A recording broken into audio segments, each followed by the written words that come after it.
Hi friends, welcome back to day 2 of വയനാടൻ trip. അങ്ങനെ രാവിലെ തന്നെ എഴുന്നേറ്റ് ഫ്രഷായി ബ്രേക്ക്ഫാസ്റ്റൊക്കെ കഴിച്ച് ഞങ്ങൾ റിസോർട്ടിൽ നിന്നും ഇറങ്ങി. ഞങ്ങളുടെ ഫസ്റ്റ് ഡെസ്റ്റിനേഷൻ കൽപ്പറ്റയിലുള്ള നമ്മുടെ സർക്കാർ നിർമ്മിക്കുന്ന ടൗൺഷിപ്പിലേക്കാണ്. അങ്ങനെ ഞങ്ങൾ ടൗൺഷിപ്പിലെത്തി വീടുകളൊക്കെ കണ്ടു. ഞങ്ങൾ ചെന്ന സോണിലെ വീടുകളിൽ ആൾക്കാർ താമസം തുടങ്ങിയിട്ടുണ്ടായിരുന്നു.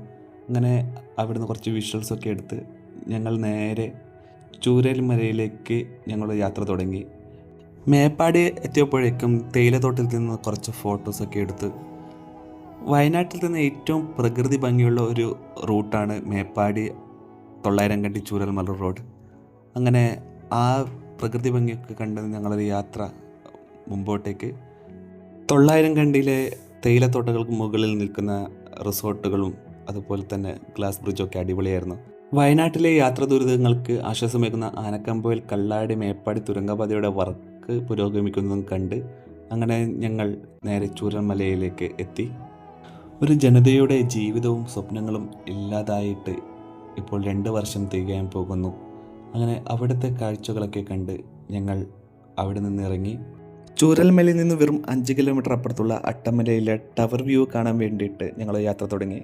ശരിക്കും പറഞ്ഞാൽ ഈ ഒരു ജീപ്പ് റൂട്ട് അടിപൊളിയാണ്. നിങ്ങൾ വയനാട്ടിൽ വരുന്നുണ്ടെങ്കിൽ തീർച്ചയായും ഇവിടെ വിസിറ്റ് ചെയ്യുക. ജൂൺ, ജൂലൈ, ആഗസ്റ്റ് മാസങ്ങളിലെ ക്ലൈമറ്റ് അടിപൊളിയായിരിക്കും. അങ്ങനെ നല്ല വ്യൂവും കണ്ട് ഒരു ഓഫ് റോഡൊക്കെ കഴിഞ്ഞ് ഞങ്ങൾ അട്ടമലയിലേക്ക് എത്തി. ഇവിടെ ഒരു ഗ്ലാസ് ബ്രിഡ്ജും കൂടി ഉണ്ട് കേട്ടോ. അപ്പോൾ ഞങ്ങൾ ഗ്ലാസ് ബ്രിഡ്ജിലേക്ക് കയറിയില്ല. ഞങ്ങൾ നേരെ പോയത് ടവർ വ്യൂ കാണാൻ വേണ്ടിയിട്ടാണ്. അങ്ങനെ തേയിലത്തോട്ടത്തിൻ്റെ ഉള്ളിലേക്ക് നടന്നിട്ട് ഞങ്ങൾ ടവർ വ്യൂവിലേക്ക് എത്തി. ഇവിടെ നിന്ന് കിട്ടുന്നൊരു വൈബുണ്ട് ഗൈസ്, അത് കിടിലാണ്. അപ്പോൾ അതൊക്കെ കണ്ടിട്ട് ഞങ്ങൾ നേരെ അട്ടമലയിൽ നിന്നും തിരിച്ച് ഇറങ്ങി. ഉച്ചയ്ക്ക് നല്ല ചോറൊക്കെ കഴിച്ചിട്ട് ഞങ്ങൾ നാട്ടിലേക്ക് യാത്ര മടങ്ങി.